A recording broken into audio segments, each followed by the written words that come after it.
Hi viewers, welcome to BS talk show. నేను మీ బుర్రా శ్రీనివాస్.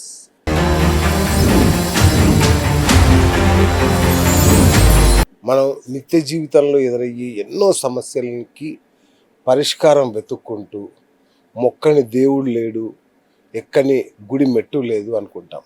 అలా చేస్తుంటాం కూడా. కానీ ఒక్క క్షేత్రం ఉంది. నిజంగా ఆ క్షేత్రానికి వెళ్ళి వచ్చిన వాళ్ళు చెబుతున్న మాటలు వింటుంటే గూస్ బంప్స్ వస్తాయి. అంత అద్భుతమైన మహిమాన్విత క్షేత్రం కొడిముడి. ఎస్, అక్కడ జరిగే 10-15 రకాల పూజలు ఒకే రోజులో మనకు జరుగుతాయి. అక్కడ ఏనుగు మనల్ని ఆశీర్వదిస్తుంది, ఏనుగు దిష్టి తీస్తుంది. ఇట్లాంటి ఎన్నో అద్భుతాలు అక్కడ మనకి గోచరిస్తాయి. అక్కడుండే కావేరీ నదిలో స్నానం చేయడం దగ్గర నుంచి ప్రతిదీ ఒక అద్భుతమే. మరి అలాంటి అద్భుతమైన కొడిముడి యాత్రకి మన ఛానల్ వేదికగా సుప్రసిద్ధ ఆస్ట్రాలజర్ దుర్గా ప్రసాద్ గారు శ్రీకారం చుట్టారు. చాలా అద్భుతమైన స్పందన. ఇప్పటికీ దాదాపు 100 మంది వరకు కొడిముడి యాత్ర చేసి వచ్చారు. సో మరి ఆ అనుభవం నిజానికి నేను కూడా వెళ్ళాల్సింది, చిన్న అనారోగ్య కారణం వల్ల వెళ్ళలేకపోయాను. బట్ నెక్స్ట్ టైం ఖచ్చితంగా వెళ్తాను. అంతటి అద్భుతమైన యాత్ర ద్వారా ఏం జరుగుతుంది, అసలు కొడిముడి యాత్ర ఇన్ని క్షేత్రాలు ఉండగా ఆ కొడిముడి ఎక్కడ, మన తమిళనాడులోని కొడిముడిలోనే ఏం జరుగుతుంది తెలుసుకుందాం. ఇవాళ దుర్గా ప్రసాద్ గారు మనతో ఉన్నారు. గురుగారు నమస్కారం. నమస్కారం, జై బరా. ఎలా ఉన్నారు గురుగారు? చాలా బాగున్నారు. ముందుగా క్షంతవ్యుని రాలేకపోయాను, చిన్న అనారోగ్యం వల్ల. ఫ్లైట్ టికెట్ బుక్ చేసుకొని కూడా క్యాన్సిల్ చేసుకోవాల్సిన పరిస్థితి వచ్చింది. అది చెప్పారు. నాకు అది చాలా బాధ కలిగించింది గురుగారు. సో ఎలా జరిగింది నేను లేని యాత్ర? మీరు లేకపోవటం ఒక్క బాధ తప్ప మీతో అన్ని చాలా అద్భుతం, మహా అద్భుతం. అసలు ప్రతి వాళ్ళు వచ్చిన వాళ్ళందరూ అసలు ఇలాంటి పూజలు ఎక్కడ చూడలేదు, ఎక్కడ మేము వినలేదు. చాలా హ్యాపీ. ఇంకా కొన్ని మందిలో అయితే అయ్యో వెళ్ళిపోతున్నామని బాధ కలుగుతుంది. అవునా? అంత బాగా జరిగింది. కొడిముడికి అంత విశిష్టత ఉన్నది. అన్ని గుళ్ళలోకి కొడిముడికి ఉన్న విశిష్టత ఏమిటి అంటే, కొడుముడి మకుటేశ్వరుడు. అక్కడ మెయిన్గా అక్కడ కావేరి నది పారుతూ ఉంది. ఆ కావేరి నది ఎలా వచ్చింది, అసలు కావేరికి ఉన్న ప్రాధాన్యత ఏమిటి, ఈ కావేరి నది అంటేనే అది ఎలా ఉద్భవించింది అంటే, మహాముని అగత్య మహాముని ఆవిడ్ని పెళ్లి చేసుకున్నాడు. ఓకే. అంటే పెళ్లి చేసుకుని ఆవిడ కమండలంలో బంధించి తీసుకుని వెళ్ళిపోతాడు. అప్పుడు ఈ ముక్కోటి దేవతలు అయ్యో ఈవిని కమండలంలో బంధించి తీసుకుని వెళ్ళిపోతున్నాడు, ఈవిడ బయటికి వస్తేనే మన ఈ ఒక అన్ని పాడి జీవనది కదా. అవును, జీవనది. అతని జీవనదిని తీసుకెళ్ళిపోతున్నాడు, మన స్తంభిస్తుంది. ఈవెన్ ఎలాగన్నా బయటపడేయం. దీనికి ఎవరిని పిలిస్తే మనల్ని ఆవిడ బయటకు వస్తుందంటే వినాయకుడిని పట్టుకున్నారు. వినాయకుడు నువ్వే మాకు దిక్కు, ఆవిడ బంధించబడింది, కమండలంలో ఉన్నది, ఆవిడని ఎలాగన్నా నువ్వు బయటకు తీసుకొచ్చేయంటే అలాగన్నా. ఇతను ఎప్పుడు తాంత్రికం, అతను స్టార్టింగ్ నుంచి వినాయకుడు తాంత్రికంగానే వెళ్తాడు. తాంత్రిక అంటేనే వినాయకుడే, వినాయకుడు అంటే తాంత్రిక అంటే వినాయకుడు. ఎలాగా శనీశ్వరుడు పట్టుకునేటప్పుడు నేను వచ్చి పట్టుకుంటాను, అందరినీ పట్టుకున్నా నిన్నొక్కరిని బ్యాలెన్స్ ఉన్నా అంటే, స్వామి ఖచ్చితంగా పట్టుకో, కాకపోతే నా వీపులో రేపు వస్తాను అని రాసేసి స్వామి, రేపు వచ్చి పట్టుకుంటానని నా వీపులో రాసేసి నువ్వు వెళ్ళు స్వామి. సరే ఓకే, నువ్వు ఈ లోకానికి మొదటి గణపతివి కాబట్టి నీ మాట వింటున్నా, నీ వెనకాల రేపు వచ్చి నిన్ను పట్టుకుంటాను అని రాసేసి వెళ్ళిపోయాడు. మళ్ళీ నెక్స్ట్ డే వచ్చాడు, మళ్ళీ అతను వీపు రాశాడు, ఏముందో చదువు అన్నాడు, రేపు వచ్చి పట్టుకుంటాను. మరి ఇవాళ వచ్చామంటే రేపు రాను అనిస్తున్నాడు. మళ్ళీ నెక్స్ట్ డే వచ్చాడు, మళ్ళీ వీపుని చెప్పాడు. ఇంకా కాలం మొత్తము తాంత్రికం. అతను వినాయకుడు అంటేనే తాంత్రికం. సో ఈ తాంత్రికంగా అతను ఏం చేశాడు, కాకి అవతారం ఎత్తాడు, కాకిగా మారిపోయాడు. మారి అగత్య మహాముని తపస్సు చేసేటప్పుడు కమండలాన్ని అక్కడ పెట్టుకొని ఉన్నాడు. కాకి రూపంలో వెళ్ళి దాన్ని వెళ్ళి తనిచాడు. ఆ నీళ్లు మొత్తము కర్ణాటకలో పడింది. అక్కడి నుంచే కావిరి ఉత్పత్తి అవుతుంది. సో కాబట్టి అక్కడ పడిన క్షేత్రం కాబట్టి ఆవిడ అక్కడి నుంచి ప్రవహిస్తుంది. అక్కడి నుంచి ప్రవహించి తమిళనాడు ఇంకా చాలా ఊళ్ళకి వెళ్ళి లాస్ట్కి సముద్రంలో వెళ్ళి కలుస్తుంది. సో ఇక్కడ కావేరి అన్న నది పేరు ఎలా వచ్చింది? కా అంటే కాకి, ఓకే, బిరి అంటే డెవలప్మెంట్, అంటే విస్తారంగా డెవలప్ కావడం, డెవలప్మెంట్ విస్తరంగా ఆవిడ పాకింది ఆవిడ. సో కాకి వచ్చి ఆవిడకి విముక్తి కలిగించింది కాబట్టి కా విరి, కా విరి, అది లాస్ట్ కావేరి అని ఇది అయిపోయింది. ఆ కావేరి నదిని కొడుముడి పక్కన నుంచి వెళ్తూ ఉన్నది. సో మీరు శ్రీరంగం నుంచి చూస్తే దానికి ఒక ప్రత్యేకమైన కథ, అది యూ టర్న్లో ఇలా తిరిగి వెళ్తుంది. దానికి నెక్స్ట్ టైంలో దాని చరిత్ర చెప్తా, ఎందు గురించి ఇలా వచ్చింది. సో కొడుముడి వైపు వస్తూ ఉన్నది. సో ఎవరైతే అష్టమ శని, ఇంతకి మకుటేశ్వరుడు ఎవరు? శివుడు. అతను ఎలా వచ్చాడు? ఆ పేరు ఎందుకు వచ్చింది అంటే వాసుకి వాయుదేవుడికి ఇద్దరికి గొడవ వచ్చింది. సర్పరాజుకి వాయుదేవుడికి వాయుదేవుడికి నువ్వు గొప్ప నేను గొప్ప అంటే, అప్పుడు వాసుకి సర్పరాజు చెప్తాడు, ఆ కొండను గనక నువ్వు పిండి చేయగలిగితే నువ్వు గొప్పవాడవి అని అనుకుంటానంటే, అప్పుడు అతను తన తోకతో మొత్తం కొండాన్ని, ఆ మేరు అని శిఖరాన్ని మొత్తం చుట్టేశాడు. వాయుదేవుడు తన బలాన్ని చూపించేసరికి నల్లా కొండని ఏం చేయలేకపోయాడు.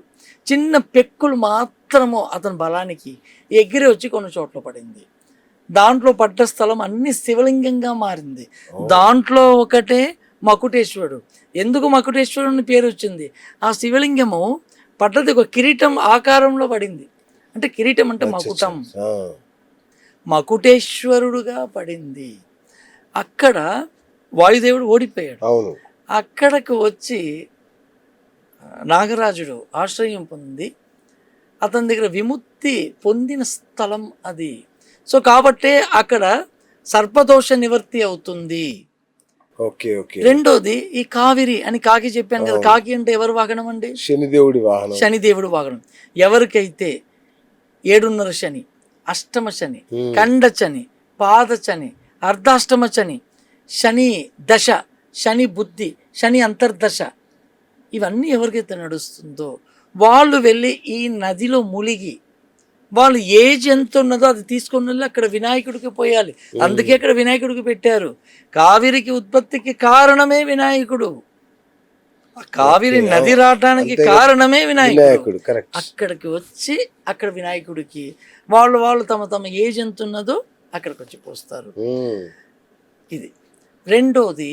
అక్కడ ఈ సర్ప విముక్తి అక్కడ కలిగింది కాబట్టి అక్కడ నాగదోష నివర్తి అవుతుంది. మూడోది కాలసర్పదోష నివర్తి అవుతుంది. మూడోది అక్కడ మహాముని అఘోర తపస్సు చేస్తే అక్కడ శివపార్వతులు ఇద్దరు కళ్యాణ రూపంలో దర్శనమిచ్చారు. అంటే కళ్యాణ రూపంలో అంటే ఇద్దరు పెళ్ళి ఒక బట్టలతోటి నవదంపతుల రూపంలో దర్శనం ఇచ్చారు. కాబట్టే అక్కడ అందరూ అక్కడ పెళ్ళి ఎవరైతే కాలేదో అక్కడికి వచ్చి మొక్కుకుంటే ఖచ్చితంగా పెళ్ళి అయిపోతుంది. మళ్ళీ మరుసటి సంవత్సరానికల్లా తిరిగి వచ్చేసరికి పెళ్ళి అయిపోతుంది. అక్కడికి వచ్చి పెళ్లి చేసుకుంటారు. కానీ ఇప్పటికీ అక్కడ పెళ్ళిళ్ళు ఎప్పుడు బాగా జరుగుతూ ఉంటుంది. సో ఇది ఇక్కడ జరిగింది. నెక్స్ట్ ఇంకొక అద్భుతం మీకు చెప్తున్నాను. ఇది కూడా ఎవరు చెప్పలేదు. బ్రహ్మదేవుడు అక్కడ 3000 సంవత్సరాల కింద అఘోర తపస్సు చేసి శివుణ్ణి పొందాడు. అంటే అతను 5 తలలో ఒక తల పోయింది, అది వేరే ఆల్రెడీ చెప్పా. ఇప్పుడు ఆ స్టోరీ మళ్ళీ చెప్పేంత టైం. అతను కూర్చున్న చెట్టు వన్ని మరము, అంటే ధనిష్ఠా నక్షత్రం చెట్టు, మకా నక్షత్రము అంటే సింహరాశి వాళ్ళకి బాగా కలిసి వస్తుంది. మకా నక్షత్రం ఉన్న వాళ్ళకి బాగా కలిసి వస్తుంది. రెండోది ధనిష్ఠా నక్షత్రం చెట్టు వృక్షం, అది ఈ చెట్టుకి ఉన్న ఒక గొప్పతనం. నాది మకా నక్షత్రమే, మీకు ఇంకా బాగా అమోఘంగా కలిసి వస్తుంది. రెండోది అక్కడ ఉన్న చెట్టులో ఒక గొప్పతనం ఏంటో తెలుసా అండి? అసలు మీరు చెప్తే ఆశ్చర్యపోతారు. ఇప్పుడు వచ్చిన వాళ్ళు అందరూ టెస్ట్ చేయొచ్చు, లేదా వచ్చే వాళ్ళు కూడా టెస్ట్ చేయొచ్చు. ఆ ఆకుని తీసి నీళ్ళల్లో వేస్తే ఎన్ని సంవత్సరాలు ఉన్నా ఆ నీళ్లు చెడిపోదు. అది ఆ చెట్టుకు ఉన్న విశిష్టత. చెక్ చేసుకోవచ్చు. ఆ, ఆ ఆకుని, ఆ చెట్టు ఆకు ఇస్తారు మనకి 20 రూపాయలు, 10 రూపీస్, 10 20 ఇస్తే ఇస్తారు ఆ ఆకుని. దాన్ని తీసుకొని వెళ్ళి మీరు వెళ్ళి ఒక బాటిల్లో నింపి కొన్ని రోజులు ఆ ఆకుని వేసేసి చూడండి, ఆ నీళ్ళు ఎప్పటికీ అలాగనే ఉంటుంది. ఆ నీళ్ళు చెడిపోదు. అంత పవిత్రమైన శక్తి గల చెట్టు అక్కడ ఉన్నది. బా. ఎవరైతే ఆ చెట్టుని 41 సార్లు ప్రదక్షిణ చేసి వాళ్ళ తలరాతని రాసి అక్కడికి పూజ చేసి అక్కడ మకుటేశ్వరుడు దగ్గరికి పెట్టి అక్కడికి అతను ఉండికి సమర్పిస్తారు, వాళ్ళ తలరాత మారుతుంది. బ్రహ్మ విష్ణు శివుడు ఉన్న క్షేత్రము. సో ఇన్ని అద్భుతాలు జరిగిన స్థలం. ఇంకా మరో ప్రధాన ఆకర్షణ ఏనుగుతో దిష్టి తీయించడం. ఏనుగుతో దిష్టి తీయించటము, ఇది తాంత్రిక పరిహారము. ఓకే. మీకు ఎన్ని దోషాలు, ఎన్ని దిష్టిలు, కొన్ని దిష్టిలు ఎన్ని చేసినా పోదు. అవును. అక్కడ ఆ ఏనుగు దిష్టి తీస్తుంది. ముఖ్యంగా నరదిష్టి అస్సలు చాలా కష్టం. అది ఆ నరదిష్టిని మొత్తం పోతుంది. బా. ఇంకొకటి మహాపుణ్యం ఏంటో తెలుసండి, ఏ మనిషి అయితే కర్మ పోవాలి అంటే అన్ని పుణ్య నదిలో వెళ్ళి స్నానం చేసి రావాలి. ఓకేనండి, అది మనకి సాధ్యం కాదు అస్సలు. ఒకవేళ డబ్బులంతా ఉన్నా కూడా మనకు అంత టైం లేదు. కరెక్ట్. ఓకేనా, ఇది ఇక్కడ జరుగుతుంది. ఎలాగా, ఏనుగు తొండంలో నుంచి ఒక ఎంగిలి అనేది వస్తుంది. ఆ ఎంగిలికి అంత పవర్ ఉన్నది. ఆ తొండంతో ఎంగిలితో వచ్చిన నీళ్లు మన పైన ఎప్పుడైతే అది జల్లుతుందో, మీరు ఈ సప్త నదిలు, అన్ని నదిలలో మీరు స్నానం చేసిన ఫలితం ఇక్కడ దక్కుతుంది. ఇక్కడ ఉన్న ఏనుగు ఇస్తుంది. సో ఇన్ని దోషాలు నివర్తి అవుతుంది. అంత పవర్ఫుల్ అయిన గుడి. ఎన్ని పూజలు చేయిస్తారు గురుజీ? ఇక్కడ మన తరపున అయితే 11 రకాలు జరుగుతుంది. అశ్వ పూజ, గజ పూజ, గో పూజ. అక్కడ ఒక మట్టి ఒక విగ్రహం ఇస్తాం. అంటే మీ ప్రతిమ, మీ పూర్వజన్మ 27 జన్మ కర్మలు. అంటే మనం పూర్వజన్మ ఏ పాపం చేశామో ఈ జన్మకి మనం అనుభవించేది అదే, దాన్ని బట్టి మనం అనుభవిస్తున్నాం. ఆ 27 జన్మల పాపం పోవాలి అని మనం ఆ మట్టి బొమ్మను చేతిలో పెట్టుకొని ఆ కావేరి నదిలో 3 ములకలు వేసి దాన్ని వదిలేయాలి. ఓకే. ఇక మళ్ళీ తర్వాత ఎటువంటి పాపాలు చేయకూడదు. అంటే అక్కడితో వాళ్ళ పాపాలు నశించిపోతుంది. మళ్ళీ తర్వాత ఎటువంటి పాపాలు చెయ్యకూడదు. మళ్ళీ అక్కడ తాంత్రిక పరిహారంగా గుడ్డు తమలపాకుతోటి తల చుట్టి అక్కడికి చేస్తుంటుంది. ఎప్పుడైతే ఆ గుడ్డు పగిలి దాంట్లో ఉన్న ఎల్లోని ఎప్పుడైతే చేపలు తింటున్నాయో మీ దోష నివర్తి అవుతుంది. ఇది తాంత్రిక పరిహారం. అభివృద్ధి చెందుతుంది. ఆ చేపలు తిన్న తర్వాత దానికి ఒక స్పెషల్ ఇది ఉంటుంది. ఆ ఎల్లో అంటే దానికి చాలా ఇష్టం చేపలకి. అది ఎప్పుడైతే పగులుతుందో, ఎప్పుడైతే తింటుందో వీళ్ళ లైఫ్ మారిపోతుంది. అలాంటి ఒక తాంత్రికమైన పరిహారము అక్కడ. మళ్ళీ మన ఒక జాతక రేకు అక్కడికి పూజ చేపిస్తాం. మళ్ళీ ఒక వెండి పాము ఇస్తాం. దానికి 9 సార్లు మళ్ళీ వెండి పాము ఇస్తాం. దానికి 9 సార్లు చుట్టి నదిలో వెళ్ళి వదిలేయాలి. మళ్ళీ 3 సార్లు ములగాలి. మళ్ళీ నాగ ప్రతిష్ఠ ఇస్తాం. అది వెళ్ళి ప్రతిష్ఠ చేసి మళ్ళీ 3 సార్లు మళ్ళీ ములగాలి. ఒక్కొక్క గుడ్డకి 3 సార్లు 9 సార్లు చుట్టుకొని ములుగుతూ ఉండాలి. ఇలాంటి ప్రక్రియ మన ఏ జంతున్నదో అంత తీసుకొని వచ్చి ఆ వినాయకుడి మీదకి వెళ్ళి పోయాలి. సో ఎటువంటి కర్మైనా ఈ క్షేత్రంలో మీరు చెప్తుంటే ఎప్పుడెప్పుడు వెళ్దామని ఉంది గురుగారు. ఈ నెలలో ఎప్పుడు పెట్టారు చెప్పండి? ఈ నెలలో మళ్ళీ అందరూ పోయిన సారి వచ్చిన వాళ్ళందరూ చాలా హ్యాపీ అండి. మాకు తెలిసిన వాళ్ళకి అందరికీ చెప్తామండి. అంటే కాల్స్ మాకు ఇప్పటి నుంచి స్టార్ట్ అయిపోయింది. నెక్స్ట్ డే నుంచి స్టార్ట్ అయిపోయింది. సార్ ఎప్పుడు మేము కూడా వస్తామంటే ఈ నెల 26, 27, 28 అంటే ఈ 3 రోజులు ఎందుకు పెట్టామంటే జరిగేది ఒక రోజు పూజ, బట్ జన తాకిడి ఎక్కువ అయిపోతుంది. సో ఒక రోజులో అందరికీ మనం చెయ్యాలి. సో ఇబ్బందులు కలుగుతుంది. ఎవరికి ఆటంకం కలగకుండా, ఎవరికి ఇబ్బందులు కలగకుండా మనస్ఫూర్తిగా సంతోషంగా చేయాలని అనుకొని డివైడ్ చేసేస్తున్నాం. కొందరు 26 చతుర్దశి, పౌర్ణమి, సో ఈ 3 రోజులు డివైడ్ చేసేస్తాం.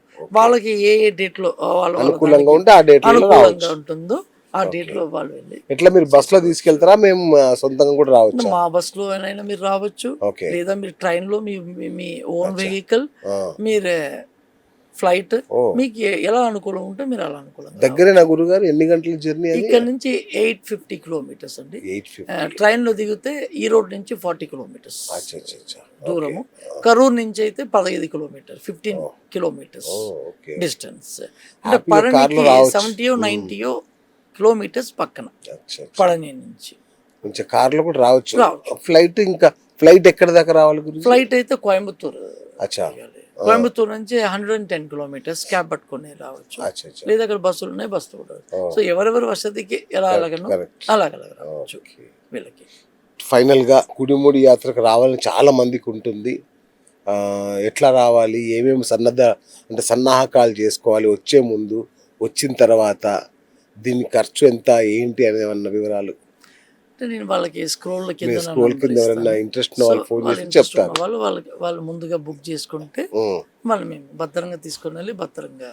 అంటే మనం ఏమన్నా ఏర్పాట్లు చేసుకోవాలా, ఏమేమి తీసుకురావాలి? ఏవి తీసుకురావాల్సిన పని లేదు. అన్ని టెంపుల్ వాళ్ళే, అన్ని టెంపుల్ వాళ్ళే మేమే ప్రొవైడ్ చేసేస్తాం అన్నమాట. సో ఏ ఒకటి తీసుకురావాల్సిన పని లేదు. ఓకే అక్కడ నదిలో ఒక జత వదలటానికి ఒక బట్టలు మాత్రము ఎక్స్ట్రా తీసుకొస్తే చాలు. సూపర్ సూపర్ గురుగారు, థ్యాంక్ యూ. సో ఫ్రెండ్స్, నేనైతే మిస్ అయ్యాను రెండోసారి. మరి దేవుడు అంటే నాకు అనుమతి లేదేమో అనుకుంటున్నాను. నేను రాలేకపోయానంటే కుడిముడి ఆలయ ప్రవేశం నాకు ఉందో లేదో డౌట్గా ఉంది. బట్ మూడో దానికి కూడా నేను ట్రై చేస్తాను. ఖచ్చితంగా మనందరం కలిసే వెళ్దాం. వివాహ ఆటంకాలున్నా, వివాహం కావకపోతున్నా, వివాహంలో ఉన్న సమస్యలున్నా, సర్పదోషం, కాలసర్పదోషం, ఎలాంటి దోషాలున్నా, శని దోషం, శని దోషం, ముఖ్యంగా శని దోషం. అంటే కావేరి అన్న పేరే మరి కావేరి అన్నది కాకి వల్ల వచ్చింది. కాకి అంటే శివుడి వాహనం. సో అక్కడ ఉండే విఘ్నేశ్వరుడు కూడా మన సమస్యలు తీరుస్తాడు. కాబట్టి ఇన్ని రకాల పూజలు, ఇంత అద్భుతమైన ఒక అనుభూతి అనేది ఇక్కడే సాధ్యం, కొడిమూడిలోనే సాధ్యం. కాబట్టి ఎలాంటి శశబిషలు లేకుండా, సందేహాలకు తావు లేకుండా ఒక్కరోజు యాత్ర, జస్ట్ ఒక్కరోజు యాత్ర కాబట్టి ఇంకేం ఆలోచించకుండా వెంటనే కింద కనిపిస్తున్న నెంబర్కి ఫోన్ చేయండి. రండి, మనందరం కలిసి యాత్ర చేద్దాం. థ్యాంక్ యూ గురుగారు, thank you so much. So ఇది ఇవాల్టి బిఎస్ టాక్ షో. నేను మీ బిఎస్ సైనింగ్ ఆఫ్.